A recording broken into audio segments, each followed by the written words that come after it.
आज कहानी सीरीज में मुंशी प्रेमचंद की प्रसिद्ध कहानी गृहदाह इस प्रकार है। सत्य प्रकाश के जन्मोत्सव में लाला देव प्रकाश ने बहुत रुपए खर्च किए थे। उनका विद्यारंभ संस्कार भी खूब धूमधाम से किया गया। उनके हवा खाने की एक छोटी सी गाड़ी थी। शाम को नौकर उसे टहलाने ले जाता, एक नौकर उसे पाठशाला पहुंचाने जाता। दिन भर वहीं बैठा रहता और उसे साथ लेकर आता था। कितना सुशील होनहार बालक था। गोरा मुखड़ा, बड़ी बड़ी आंखें, ऊंचा मस्तक, पतले पतले लाल आधार, भरे हुए हाथ पांव। उसे देखकर सहसा मुंह से निकल पड़ता, भगवान इसे जिला दे। प्रतापी मनुष्य होगा। उसकी बाल बुद्धि की प्रखरता पर लोगों को आश्चर्य होता था। नित्य उसके मुख चंद पर हंसी खेलती रहती थी। किसी ने उसे हठ करते या रोते नहीं देखा। वर्षा के दिन थे। देव प्रकाश बहन को लेकर गंगा स्नान करने गए। नदी खूब चढ़ी हुई थी, मानो अनाज को आंखें हो। उसको पत्नी निर्मला जल में बैठकर क्रीड़ा करने लगी। कभी आगे जाती, कभी पीछे जाती, कभी डुबकी मारती, कभी अंजुलियों से छोटे उड़ाती। देव प्रकाश ने कहा, अच्छा अब निकलो, नहीं तो सर्दी हो जाएगी। निर्मला ने कहा, कहो तो मैं छाती तक पानी में चली जाऊं। देव प्रकाश, और जो कहीं पैर फिसल जाए तो? निर्मला, पैर क्या फिसलेगा। यह कहकर वह छाती तक पानी में चली गई। पति ने कहा, अच्छा अब आगे पैर न रखना। किंतु निर्मला के सिर पर मौत खेल रही थी। वह जल कीड़ा नहीं, मृत्यु कीड़ा थी। उसने एक पग और आगे बढ़ाया और फिसल गई। मुंह से एक चीख निकली। दोनों हाथ सहारे के लिए ऊपर उठे और फिर जलमग्न हो गए।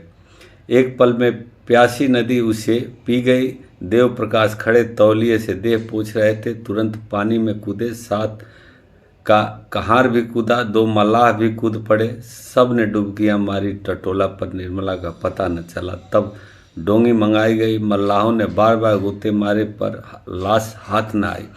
देव प्रकाश शोक में डूब गए। घर आए। सत्य प्रकाश किसी उपहार की आशा में दौड़ा। पिता ने गोद में उठा लिया और बड़े यत्न करने पर भी अपनी सिसकी न रोक सके। सत्य प्रकाश ने पूछा, अम्मा कहाँ है?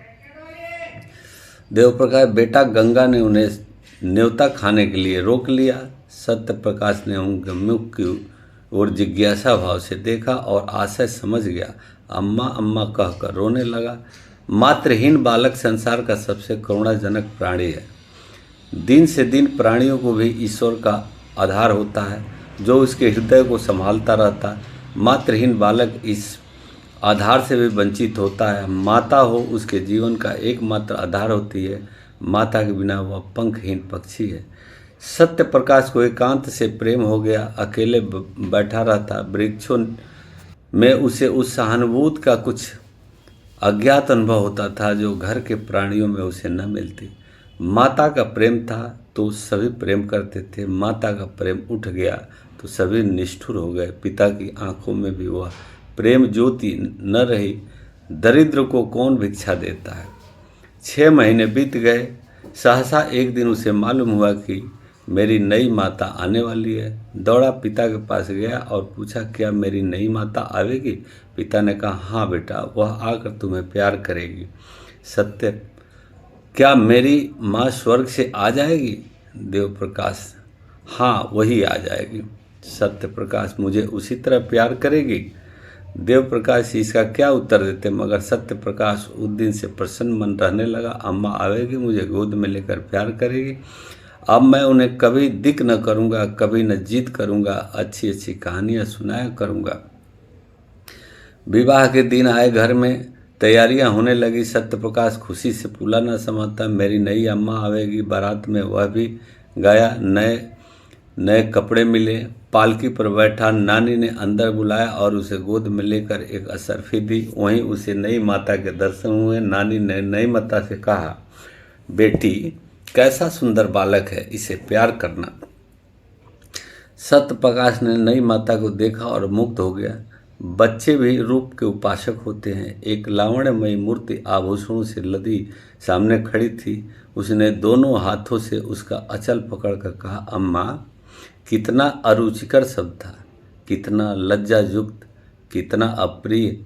वह ललना जो देवप्रिया नाम से संबोधित होती थी, उत्तरदायित्व, त्याग और क्षमा का संबोधन न सह सकी।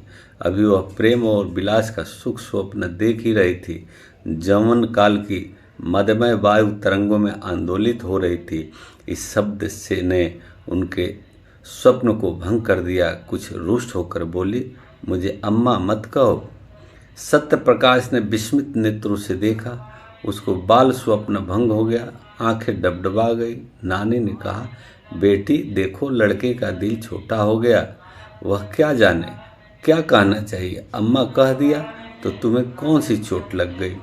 देवप्रिया ने कहा, मुझे अम्मा न कहें। सौत का पुत्र विमाता की आंखों में क्यों इतना खटकता है, इसका निर्णय आज तक किसी मनोभाव के पंडित ने नहीं किया। हम किस गिनती में हैं। देवप्रिया जब तक गर्भिणी न हुई, वह सत्य प्रकाश से कभी कभी बातें करती, कहानियां सुनाती, किंतु गर्भिणी होते ही उसका व्यवहार कठोर हो गया। प्रसव काल ज्यों ज्यों निकट आता था, उसकी कठोरता बढ़ती जाती थी। जिस दिन उसकी गोद में एक चाँद से बच्चे का आगमन हुआ, सत्य प्रकाश खूब उछला कूदा और सौर गृह में दौड़ा हुआ बच्चे को देखने गया। बच्चा देवप्रिया की गोद में सो रहा था। सर प्रकाश ने बड़ी उत्सुकता से बच्चे को विमाता की गोद से उठाना चाहा कि सासा देवप्रिया ने सरोज स्वर में कहा, खबरदार इसे मत छूना, नहीं तो कान पकड़कर उखाड़ दूंगी। बालक उल्टे पांव लौट आया और कोठे की छत पर जाकर खूब रोया। कितना सुंदर बच्चा है, मैं उसे गोद में लेकर बैठाता तो कैसा मज़ा आता, मैं उसे गिराता थोड़े ही। फिर उन्होंने मुझे झिड़क क्यों दिया। भोला बालक क्या जानता था कि इस झिड़की का कारण माता की सावधानी नहीं, कुछ और है। शिशु नाम ज्ञान प्रकाश रखा गया था। एक दिन वह सो रहा था। देवप्रिया स्नानगार में थी। सत्यप्रकाश चुपके से आया और बच्चे का ओढ़ना हटाकर उसे अनुरागमय नेत्रों से देखने लगा। उसका जी कितना चाहा कि उसे गोद में लेकर प्यार करूं, पर डर के मारे उसने उसे उठाया नहीं, केवल उसके कपोलों को छूने लगा। इतने में देवप्रिया निकल आई। सत्यप्रकाश को बच्चे को चूमते देखकर आग हो गई। दूर से ही डांटा, हट जा वहाँ से। सत्यप्रकाश दिन नेत्रों से माता को देखता हुआ बाहर निकल आया। संध्या समय उसके पिता ने पूछा, तुम लल्ला को क्यों रुलाया करते हो। सत्य प्रकाश, मैं तो उसे कभी नहीं रुलाता, अम्मा खेलने को नहीं देती।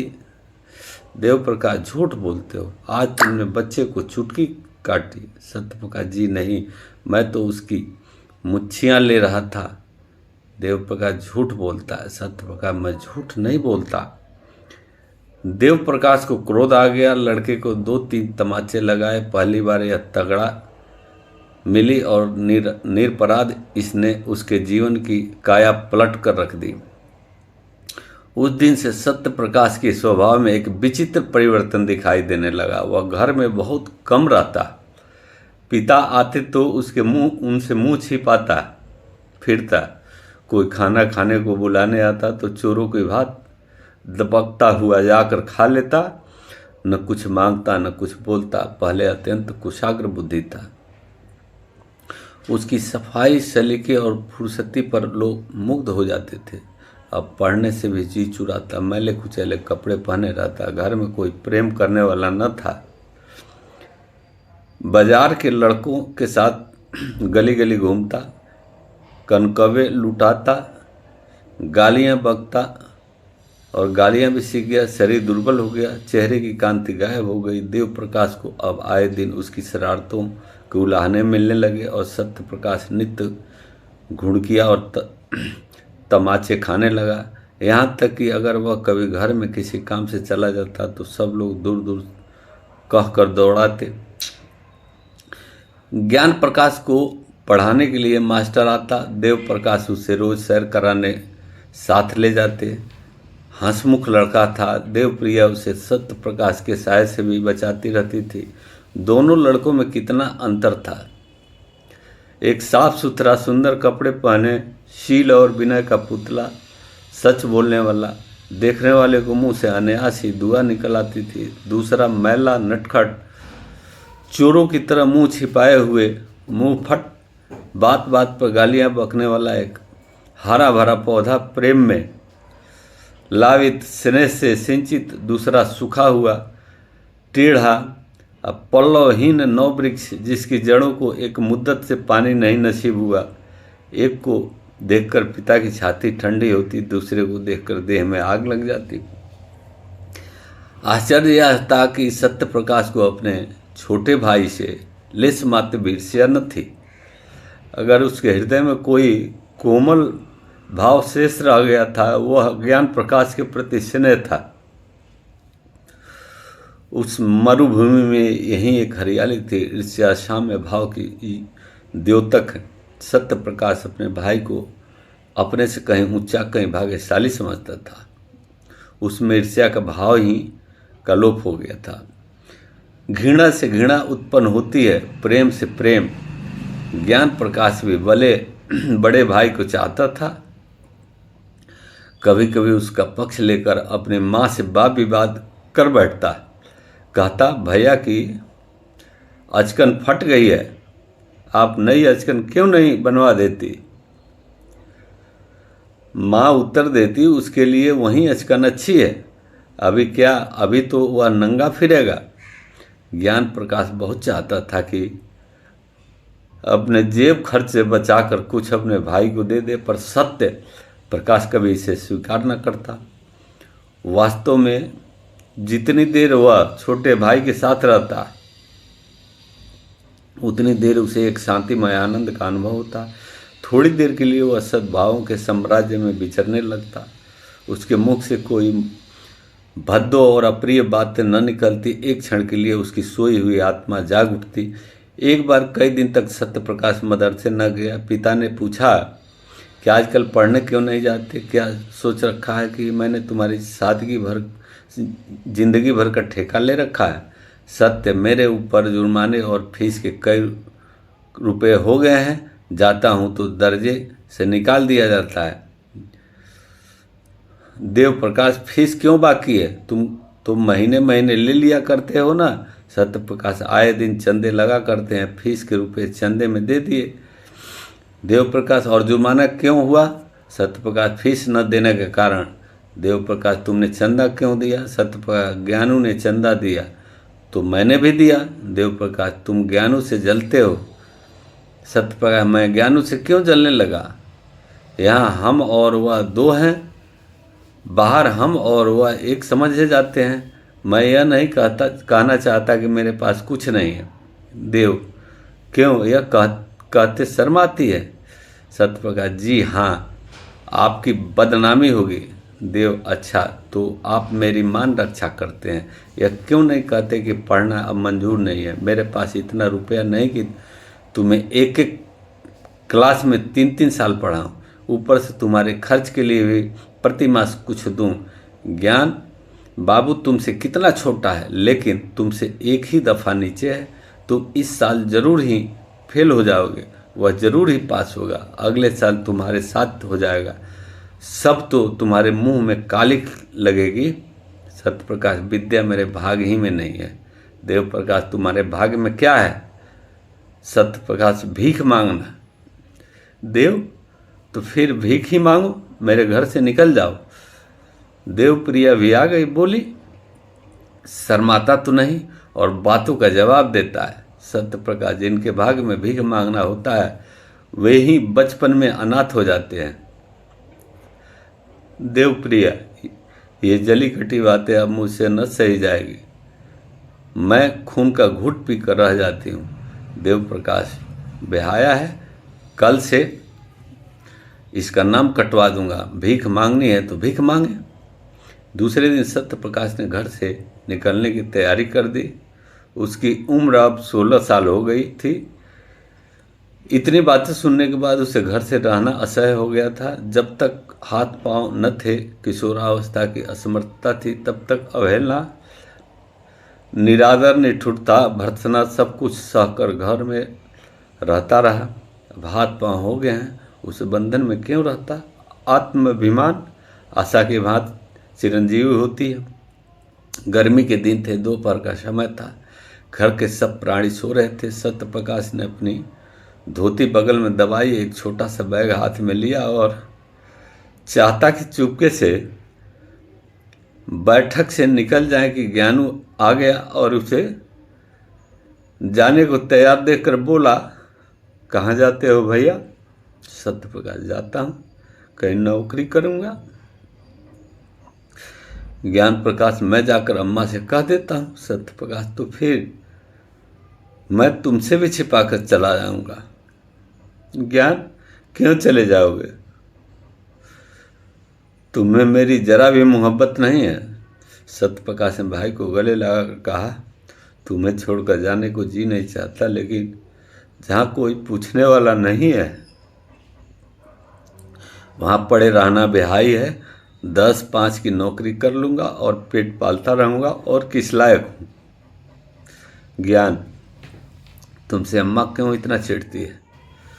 मुझे तुमसे मिलने को मना किया करती है। सत्य, मेरे नसीब खोटे हैं और क्या।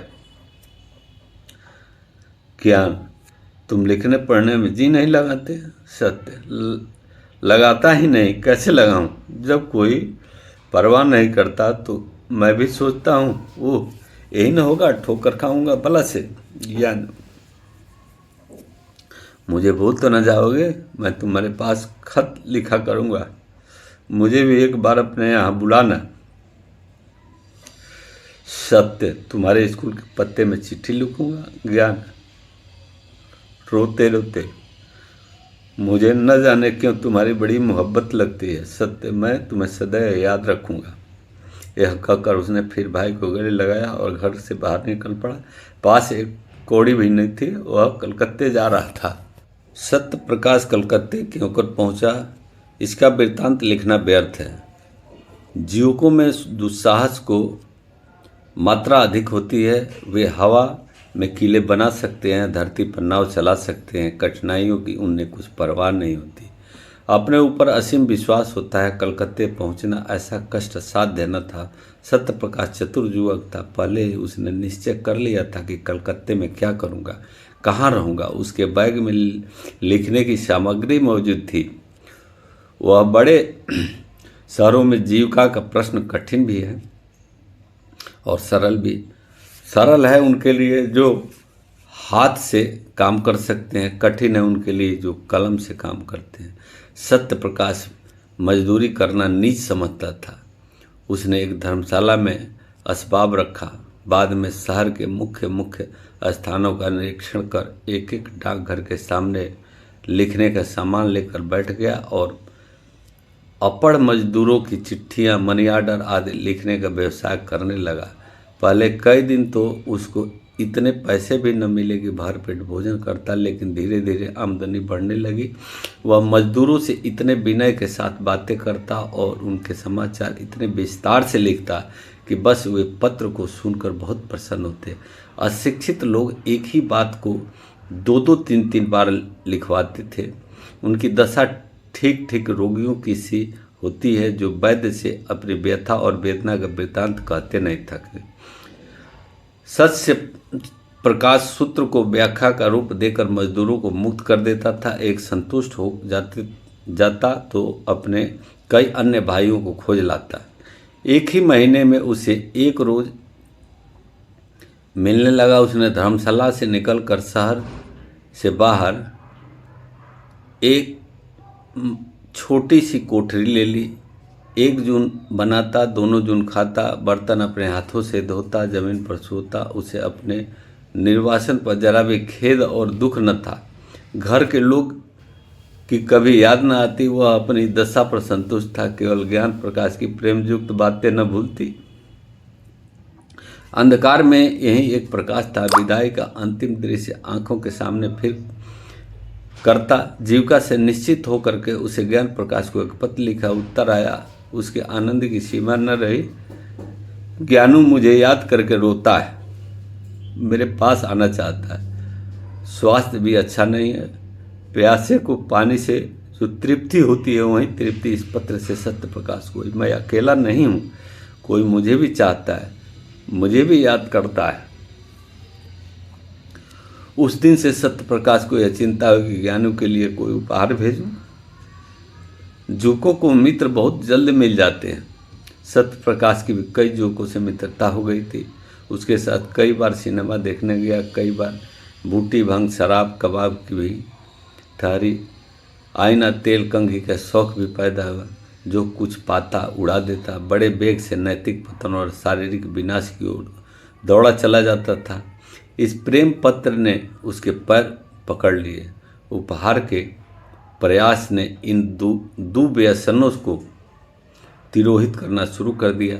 सिनेमा का चस्का छूटा, मित्रों के हिले हवाले करके टालने लगा, भोजन भी रूखा सूखा करने लगा। धन संचय की चिंता ने सारी इच्छाओं को परास्त कर दिया। उसने निश्चय किया कि एक अच्छी सी घड़ी भेजूं, उसका दाम कम से कम 40 रुपये होगा। अगर 3 महीने तक एक कौड़ी का भी अपव्यय न करूं तो घड़ी मिल सकती है। ज्ञानू घड़ी देखकर कैसा खुश होगा। अम्मा और बाबूजी भी देखेंगे, उन्हें मालूम हो जाएगा कि मैं भूखा नहीं मर रहा हूँ। किफ़ायत की धुन में वह बहुधा दिया बत्ती भी न करता, बड़े सवेरे काम करने चला जाता और सारे दिन 2-4 पैसे की मिठाइयाँ खाकर काम करता रहता।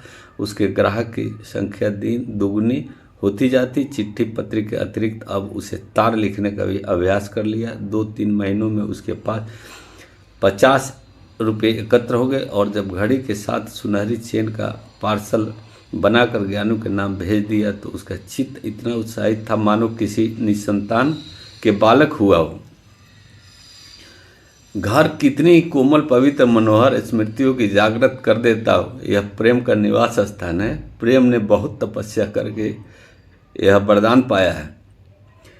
किशोरावस्था में घर माता पिता भाई बहन सखी सहेली के प्रेम की याद दिलाता है। प्रौढ़ावस्था में गृहिणी और बाल बच्चों के प्रेम की यही वह लहर है जो मानव जीवन मात्र को स्थिर रखती है, उसे समुद्र की वेगवती लहरों में बहने और चट्टानों से टकराने से बचाती है। यही वह मंडप है जो जीवन को समस्त विघ्न बाधाओं से सुरक्षित रखता है। सत्य प्रकाश का घर कहाँ था?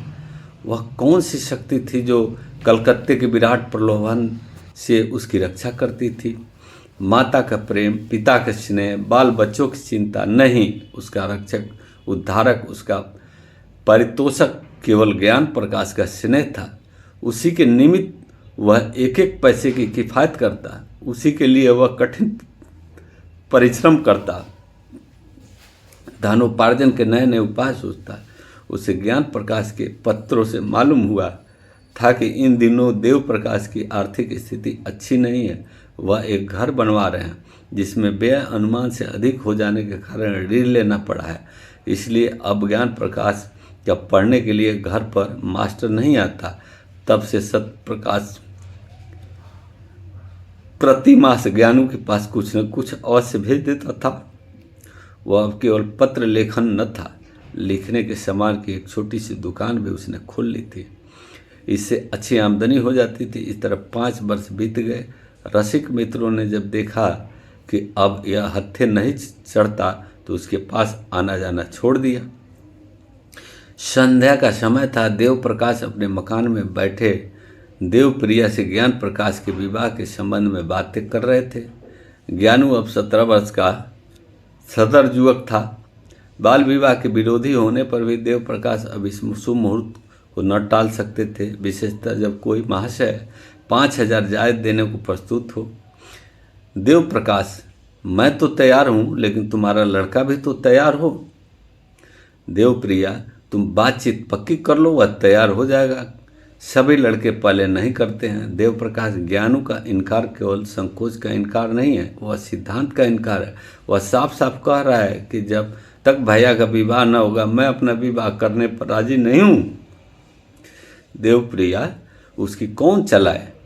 वहाँ कोई रखैल रख ली होगी, विवाह क्यों करेगा?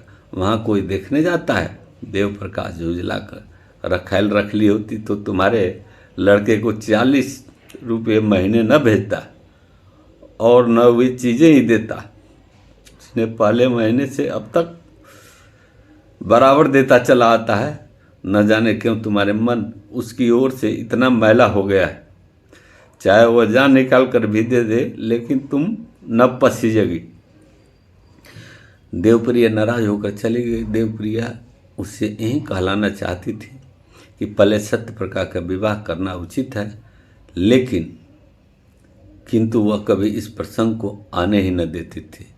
स्वयं देव प्रकाश की यह हार्दिक इच्छा थी कि पहले बड़े लड़के का विवाह करें, पर उन्होंने भी आज तक सत्य प्रकाश को कोई पत्र न लिखा था। देवप्रिया के चले जाने के बाद उन्होंने आज पहली बार सत्य प्रकाश को पत्र लिखा। पहले इतने दिनों तक चुपचाप रहने के लिए क्षमा मांग, तब उसे एक बार घर आने का प्रेम आग्रह किया, लिखा, अब मैं कुछ ही दिनों का मेहमान हूँ। मेरी अभिलाषा है कि तुम्हारा और तुम्हारे छोटे भाई का विवाह देख लूँ। मुझे बहुत दुख होगा यदि तुम यह विनय स्वीकार करोगे। ज्ञान प्रकाश के असमंजस की बात भी लिखी। अंत में इस बात पर जोर दिया कि किसी और विचार से नहीं तो ज्ञान के प्रेम के नाते ही तुम्हें इस बंधन में पड़ना होगा। सत्य प्रकाश को यह पत्र मिला तो उसे बहुत खेद हुआ। मेरे भातृ स्नेह का यह परिणाम होगा, मुझे न मालूम था। इसके साथ ही उसे यह ईर्ष्यामय आनंद हुआ कि अम्मा और दादा को अब तो कुछ मानसिक पीड़ा होगी। मेरी उन्हें क्या चिंता थी। मैं मर भी जाऊं तो भी उनकी आंखों में आंसू न आवे। 7 वर्ष हो गए, कभी भूल कभी पत्र न लिखा कि मैं मरा हूं या जिंदा हूं। अब कुछ चेतावनी मिलेगी। ज्ञान प्रकाश अंत में विवाह करने पर राजी हो जाएगा, लेकिन सहज में नहीं। कुछ न हो तो मुझे तो एक बार अपने इनकार के कारण लिखने का अवसर मिला। ज्ञानों को मुझसे प्रेम है, लेकिन उसके कारण मैं पारिवारिक अन्याय का दोषी न बनूंगा। हमारा पारिवारिक जीवन संपूर्णतः अन्यायमय है। यह कुमति और बेमनस से करता है और निरंसरता का बीजारोपण करता है। इसी माया में फंसकर मनुष्य अपनी प्यारी संतान का शत्रु हो जाता है। न मैं आंखों देखकर यह मक्खी न निकलूंगा। मैं ज्ञानों को समझाऊंगा। अवश्य मेरे पास जो कुछ जमा है वह सब उसके विवाह में निमित्त अर्पण कर दूंगा। बस इससे ज़्यादा है और मैं कुछ नहीं कर सकता। अगर ज्ञानों भी अविवाहित ही रहे तो संसार कौन सुना हो जाएगा। ऐसे पिता का पुत्र क्या वंश परंपरा का पालन न करेगा? क्या उसके जीवन में फिर वही अभिनय दोहराया जाएगा जिससे मेरा सर्वनाश कर दिया? दूसरे दिन सत्य प्रकाश ने 500 रुपये पिता के पास भेजे और पत्र का उत्तर लिखा कि मेरा अहो भाग्य जो आपने मुझे याद किया। ज्ञानू का विवाह निश्चित हो गया, इसकी बधाई। इन रुपयों से 9 वधू के लिए कोई आभूषण बनवा दीजिएगा।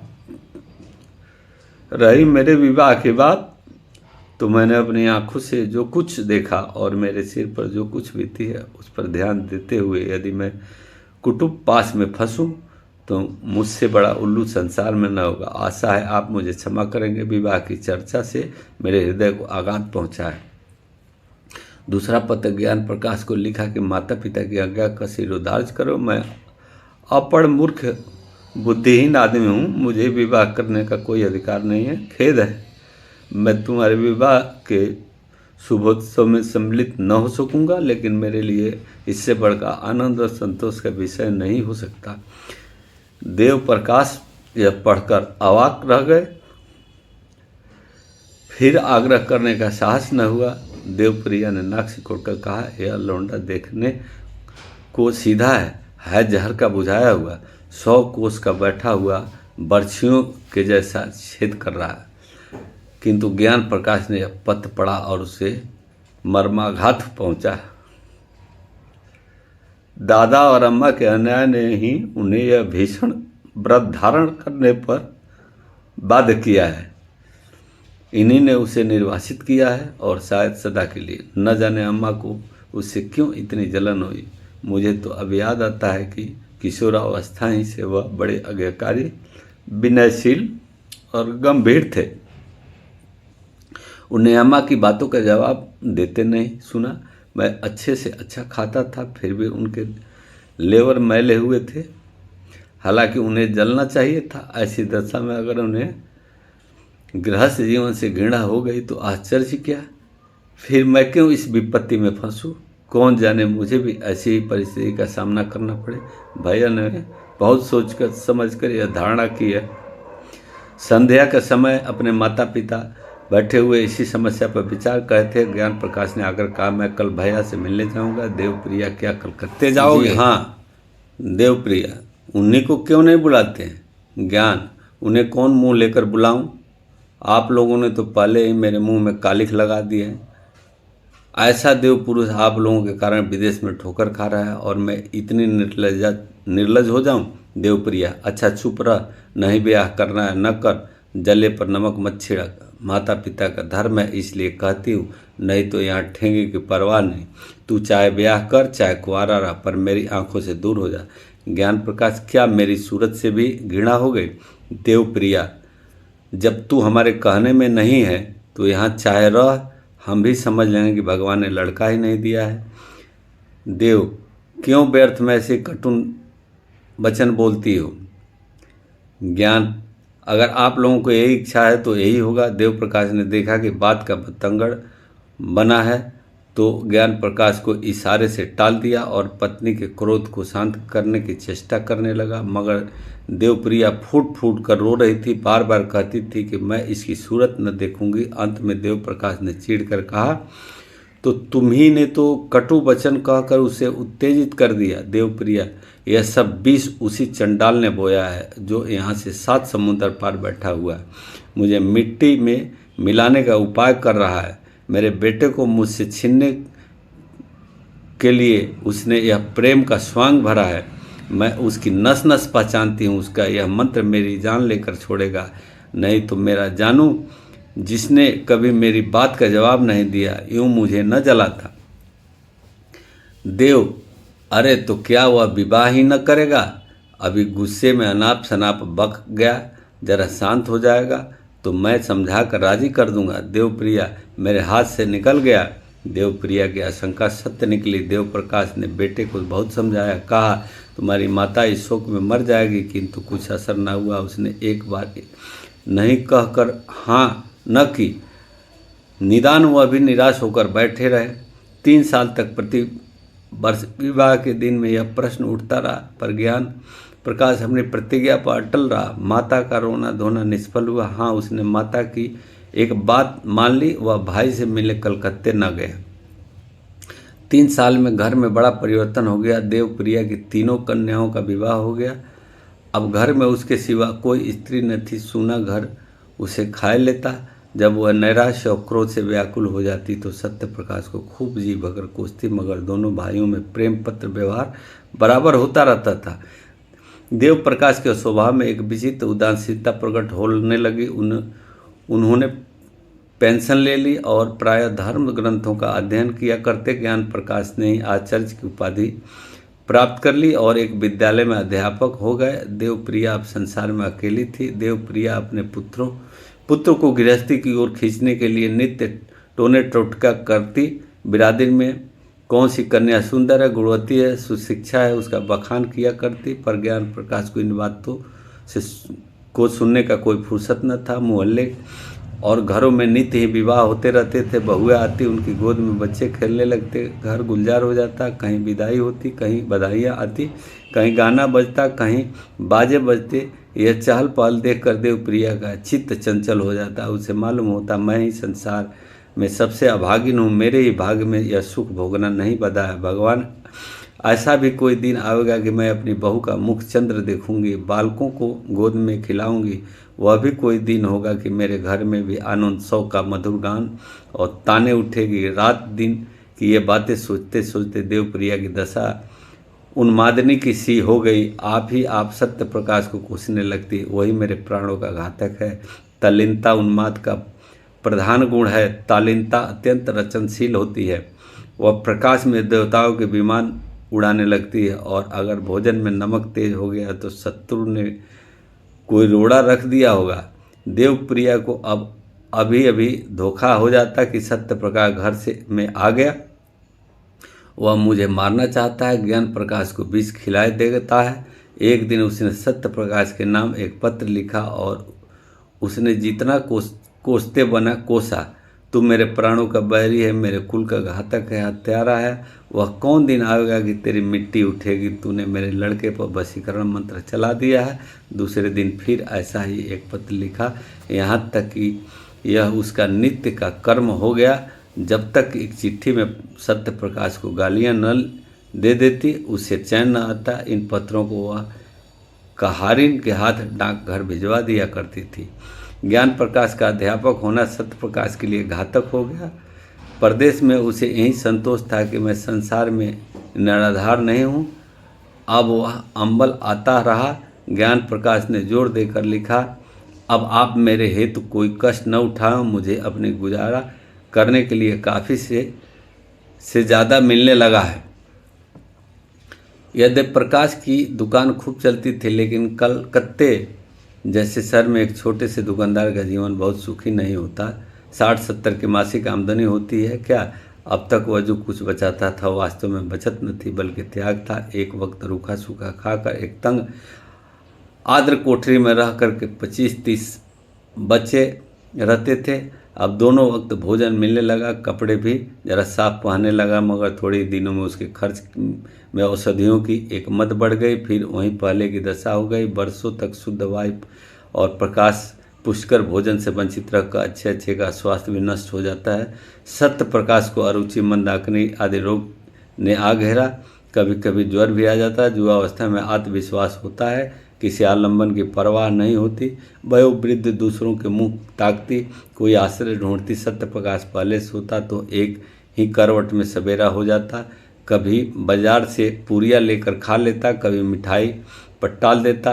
पर अब रात को अच्छी तरह नींद न आती, बाजारू भोजन से घृणा होती। रात को घर आता तो थक चुक कर सो जाता। उस वक्त चूल्हा जलाना, भोजन पकाना बहुत अखरता। कभी कभी वह अपने अकेलेपन पर रोता। रात को जब वह किसी तरह नींद न आती तो उसका मन किसी से बात करने को ललायित होने लगता, पर वहाँ निसंकार के सिवा और को न था। दीवालों से कान चाहे हो, मुंह नहीं होता। इधर ज्ञान प्रकाश के पत्र भी अब कम आते और वे भी रूखे। उनमें अब हृदय के सरल उद्धारों का लेस भी न था। सत्य प्रकाश अब भी वैसा ही भाव पत्र लिखता था, पर एक अध्यापक के लिए भावुकता कब शोभा देती है। सनय सनय सत्य प्रकाश को भ्रम होने लगा कि ज्ञान प्रकाश भी मुझसे निष्ठुर करने लगा। नहीं तो क्या मेरे पास 2-4 दिन के लिए आना असंभव था। मेरे लिए तो घर का द्वार बंद है, पर उसे कौन सी बाधा है। उस गरीब को क्या मालूम कि यहाँ ज्ञान प्रकाश ने माता से कलकत्ते न जाने की कसम खा रखी है। इस भ्रम ने उसे और भी हताश कर दिया। शहरों में मनुष्य बहुत होते हैं, पर मनुष्यता बिरले ही होती है। सत्य प्रकाश बहुसंख्यक स्थान में भी अकेला था। उसके मन में अब एक नई आकांक्षा अंकुरित हुई, क्यों न घर लौट चलूं, किसी संगनी के प्रेम की क्यों न शरण लूं। वह सुख और शांति और कहाँ मिल सकती है। मेरे जीवन में निराश धंकार का और कौन ज्योति आलोकित कर सकती है। वह इस आवेश को अपनी संपूर्ण विचार शक्ति से रोकता, पर जिस भांति उसकी किसी बालक को घर में रखी हुई मिठाई की याद बार बार घर में खींच लाती, उसी तरह उसका चित्त भी बार बार उसी मधुर चिंताओं में मग्न हो जाता। वो सोचता, मुझे विधाता ने सब कुछ से वंचित कर दिया, नहीं तो मेरी दशा ऐसी हीन क्यों होती। मुझे ईश्वर ने बुद्धि न दी थी क्या मैं श्रम से जी चुराता था। अगर बालकपन में ही मेरे उत्साह और अभिरुचि पर तुषार न पड़ गया होता, मेरी बुद्धि शक्तियों का गला न घोंट दिया होता, तो मैं भी आज आदमी होता। पेट पालने के लिए इस विदेश में न पड़ा रहता। नहीं, मैं अपने ऊपर यह अत्याचार न करूँगा। महीनों तक सत्य प्रकाश के मन और बुद्धि में यह संघर्ष होता रहा। एक दिन वह दुकान में आकर चूल्हा जलाने जा रहा था कि डाकिये ने पुकारा। ज्ञान प्रकाश के सिवा उसके पास और किसी के पत्र न आते थे। आज उसका पत्र आ चुका था। वह दूसरा पत्र क्यों, किसी अनिष्ट की आशंका हुई। पत्र लेकर पढ़ने लगा। एक क्षण के में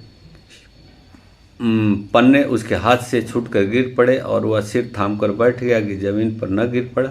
वह देवप्रिया की विष युक्त लेखनी से निकला हुआ जहर का तीर था, जिसमें एक पल में उसे संज्ञाहीन कर दिया। उसकी सारी ममितक व्यथा, क्रोध, नैराश्य, कृतज्ञता, ग्लानि केवल एक ठंडी सांस में समाप्त हो गई।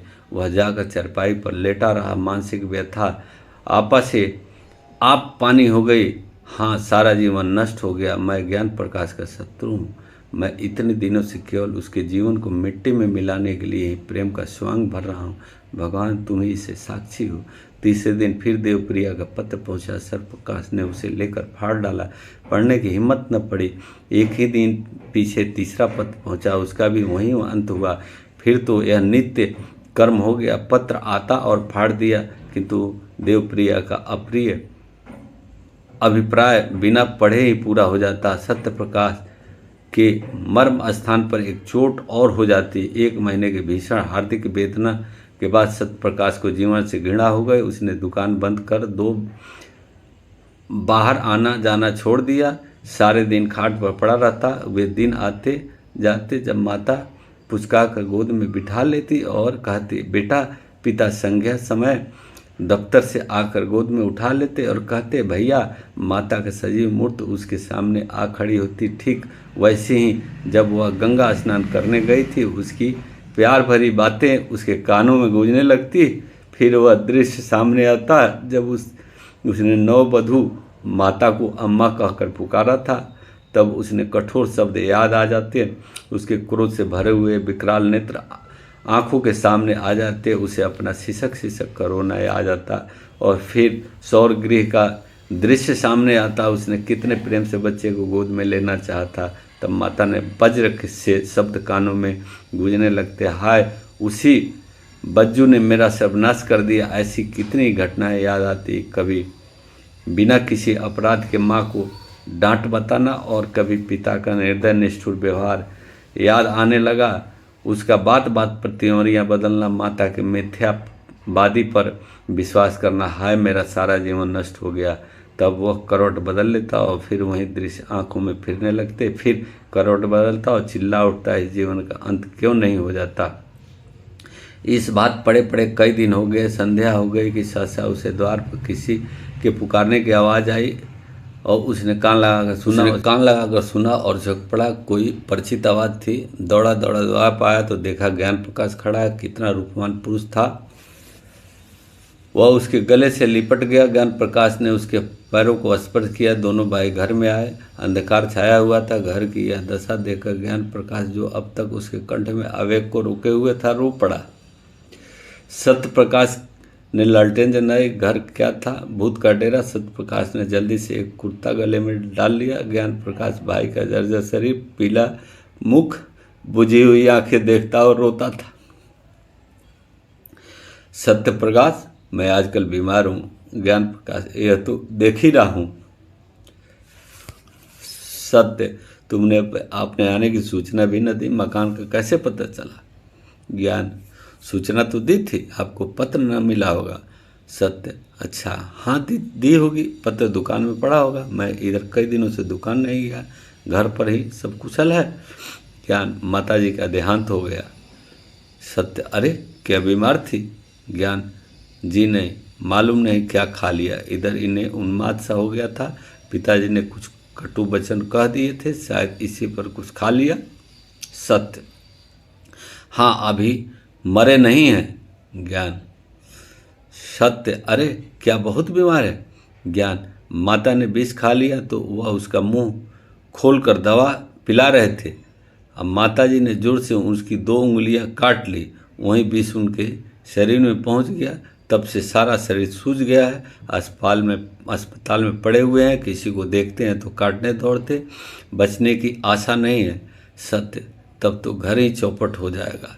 ज्ञान, ऐसे घर को अब से बहुत पहले चौपट हो जाना चाहिए था। तीसरे दिन दोनों भाई प्रातःकाल कलकत्ते से विदा होकर चले गए। अगर ये कहानी अच्छी लगे तो लाइक कीजिए, सब्सक्राइब।